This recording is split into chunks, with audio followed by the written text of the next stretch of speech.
우리는 한 가지를 자주 듣습니다. 자식에게 돈을 주면 10년 뒤에 인생이 갈린다. 마치 10년이 모든 차이를 만드는 시점인 것처럼요. 하지만 현실은 조금 다릅니다. 차이는 10년 뒤가 아닙니다. 돈을 주는 그 순간부터 이미 시작되어 눈에 띄지 않는 변화들이 한 발 한 발 부모의 인생을 바꾸기 시작합니다. 오늘은 그 과정을 함께 따라가 보겠습니다. 일부 10억을 준 부모의 여정. 자식에게 10억을 준 부모가 있습니다. 이 부모는 대단한 결심을 한 게 아닙니다. 생각해보면 매우 평범한 결심이었어요. 요즘 세상이 힘들잖아. 부모가 도와줄 수 있을 때 도와줘야지. 저 자식이 저렇게 애쓰는데 그것이 사랑이었고 미안함이었고 책임감이었습니다. 그래서 결단했어요. 퇴직금의 대부분을 자식 앞으로 넘겼습니다. 집을 사라고, 사업을 시작하라고, 부모가 도와줄 수 있을 때 도와줘라는 말과 함께. 그리고 처음 몇 년은 정말 좋아요. 아무 문제도 없어 보입니다. 자식은 고맙습니다 라고 말하고 집도 사고 사업도 시작합니다. 부모는 뿌듯합니다. 그래도 내가 해줄 건 다 해줬다. 이런 생각이 들어요. 더 놀라운 건 주변에서도 칭찬한다는 것. 역시 부모는 다르네. 자식 인생 살려줬다. 이 시기에는 아무도 불편하지 않습니다. 부모도 자식도 주변 사람도 모두가 이것이 사랑이라고 믿어요. 하지만 조용히 변하는 게 있습니다. 처음엔 아주 미세해요. 부모의 말수가 줄어들기 시작합니다. 예전 같으면 그건 좀 아닌 것 같아 라고 했을 말도 이제는 하지 않습니다. 그런데 너는 어떻게 생각해? 라고 물어보던 것도 줄어들어요. 왜요? 이미 그렇게 큰 돈을 줬는데 괜히 간섭처럼 들리면 어쩌나 싶으니까요. 일종의 심리적 보상 심리가 일어나요. 내가 이렇게 해줬으니까 간섭할 자격이 없다. 그렇게 생각하게 돼요. 이때부터 부모는 조언자에서 후원자로 바뀝니다. 아주 조용하게 본인도 잘 모르게. 그리고 이 변화는 부모 자신도 깨닫기 어렵습니다. 아직도 자식을 사랑하고 아직도 자식을 걱정하고 있는데 뭔가 다른 관계가 되었거든요. 관계의 층이 바뀐 거예요. 부모 마이너스 자식의 관계는 유지되지만 거기에 돈이라는 계약 같은 게 깔리기 시작합니다. 2부 그 다음은 현실이 찾아온다. 몇 년이 지나면 자식이 힘들어질 때가 옵니다. 그건 부모가 미리 알고 있던 위험들이에요. 사업이 흔들리고 대출금이 늘어나고 부부 사이도 틀어지기 시작합니다. 이때 자식은 다시 부모를 봅니다. 하지만 처음 그 시절과는 다른 눈빛으로요. 이번엔 고맙다는 말보다 기대가 앞섭니다. 부모님이 도와주실 수 있잖아.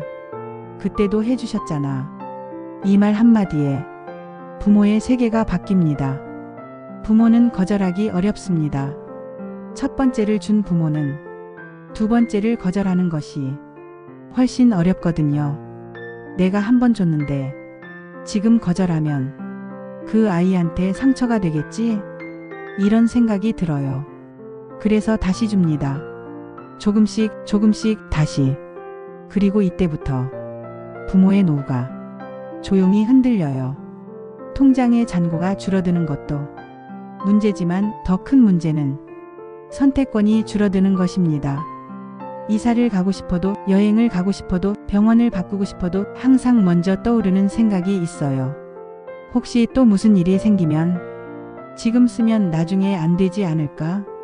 돈이 사라진 게 아니라 미래를 선택할 자유가 사라진 겁니다. 부모는 자기 인생의 주인이 아니라 자식의 인생을 떠받치는 버팀목이 되어버려요. 그리고 그것은 아무도 강제한 게 아닙니다. 부모 자신이 선택한 길이었어요. 3부 10억을 주지 않은 부모의 다른 길. 반대로 자식에게 큰 돈을 주지 않은 부모가 있습니다. 이 부모는 차갑지도 이기적이지도 않습니다. 단지 선을 지켰습니다. 도울 수는 있지만 내가 대신 살려줄 수는 없다. 너는 너 인생의 주인이고 나는 나 인생의 주인이다. 이 말은 자식에게도 힘들고 부모에게도 아픕니다. 가슴이 철렁 내려앉는 말이거든요. 처음 몇 년은 자식이 서운해합니다. 다른 집 자식들을 봐요. 부모가 집을 사주고 학자금을 내주고 결혼식 비용을 다 내주는데 자신의 부모는 왜 자신은 아닌지 때로는 관계가 서먹해집니다. 부모님이 날 버렸다. 이렇게 느끼기도 해요. 하지만 이 부모는 흔들리지 않습니다. 자기 노후를 지키기 때문입니다. 돈 때문이 아니라 자기 삶의 중심을 잃지 않기 위해서입니다. 이 부모는 여행도 가고 취미도 즐기고 자기 인생을 산다는 생각으로 살아갑니다. 그래서 부모는 당당합니다. 내가 잘 사는 거 봐. 너도 해보면 할 수 있어. 이 메시지가 자식에게 전달됩니다. 시간이 지나면 자식의 태도가 변합니다. 처음에는 서운함이었지만 조금씩 존경으로 바뀌어요. 아, 저 부모님은 자기 인생을 산다. 부모를 도움의 대상이 아니라 한 사람의 인생으로 보기 시작합니다. 이때부터 관계가 재정이 돼요. 더 진정한 관계가 되는 거죠. 이때부터 부모는 다시 말합니다. 조언도 하고 반대도 하고 때로는 그건 내가 책임져야 해라고 말합니다. 이 말이 가능한 이유는 부모가 자식 인생의 후원자가 아니라 자기 인생의 주인으로 남아있기 때문입니다. 돈을 주지 않았기에 자신이 도움을 줄 자격이 없다고 느끼지 않아요. 오히려 부모로서의 경험과 지혜를 당당히 나눕니다. 그리고 그 조언은 금전적 이해관계로 왜곡되지 않습니다. 사부 10년이 지난 후 10년이 지나면 차이는 극명해집니다. 하지만 놀랍게도 그 차이는 누가 더 부자인지로 드러나지 않습니다. 누가 더 당당한지로 드러나요. 10억을 준 부모는 자식 앞에서 점점 더 조심스러워집니다. 자식의 눈치를 보기 시작합니다.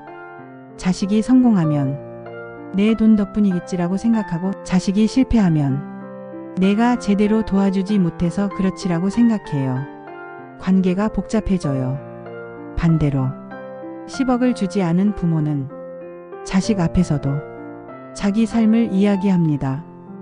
요즘 내가 이런 일을 배우고 있어. 너도 이런 거 해봤어? 대등한 성인 사이의 대화를 합니다. 이 차이가 노후를 갈라놓습니다. 돈을 준 부모의 노후는 불안정해요. 언제 자식이 또 무언가를 요청할지 모르고 자신이 소비하는 모든 것이 죄책감이 됩니다. 돈을 주지 않은 부모의 노후는 평온해요. 자신의 선택이 옳았다고 느끼고 자식도 부모를 존경하기 시작했으니까요. 오브 마이너스 그것은 돈 이야기가 아니었다. 여기서 중요한 깨달음이 있습니다. 많은 사람들이 이 이야기를 돈 이야기로 들어요. 아, 자식에게 돈을 주면 안 된다는 거네. 그게 포인트가 아닙니다. 이건 존엄의 이야기예요. 돈이 있고 없고의 문제가 아니라 자신의 인생의 주인으로 남아있는가의 문제입니다. 혹시 당신이 자식에게 큰 돈을 주었다면 그것이 잘못됐다는 게 아닙니다. 하지만 지금부터라도 이것을 물어봐야 해요. 그 돈을 준 뒤에도 나는 여전히 내 인생의 선택을 내가 하고 있는가? 이 질문에 그렇다고 말할 수 있다면 당신의 노후는 무너지지 않습니다. 만약 아니다라고 답한다면 지금이라도 바꿔야 합니다. 당신이 자신의 인생을 되찾아야 합니다. 6부 마이너스 노후를 지키는 것의 정체. 노후를 지켜주는 건 돈의 액수가 아닙니다. 돈을 쓰는 기준과 거절할 수 있는 용기입니다. 그리고 무엇보다 중요한 건 자식의 인생이 아니라 내 삶의 중심입니다. 이것을 지킨 부모는 나이 들어도 작아지지 않습니다. 오히려 자식의 존경을 받게 됩니다. 우리 부모는 정말 멋있게 살아. 이 생각이 들면 자식도 바뀌어요. 부모를 걱정하는 게 아니라 존경하게 됩니다. 그리고 그것이 부모의 노후를 진정으로 지켜주는 힘이 됩니다. 마무리. 자식에게 돈을 줬느냐 안 줬느냐보다 더 중요한 질문이 있습니다. 내 삶의 주인은 아직도 나인가? 이 질문에 그렇다고 답할 수 있다면 당신의 인생은 나이 들어도 위축되지 않습니다. 당신은 여전히 부모이면서도 한 사람의 온전한 인생을 사는 사람이 됩니다. 그것이 자식에게 줄 수 있는 가장 큰 선물입니다. 자식의 경제적 문제를 해결해 주는 것보다 당신이 당당하게 자신의 인생을 사는 모습을 보여주는 것이 훨씬 더 큰 교육이 됩니다. 자식에게 큰 돈을 줄 수도 있고 주지 않을 수도 있습니다. 하지만 어느 쪽을 선택하든 자신의 인생의 중심을 지켜야 합니다. 그것이 진정한 사랑의 방식입니다. 그것이 책임 있는 부모의 방식입니다. 그것이 존엄을 지키는 방식입니다.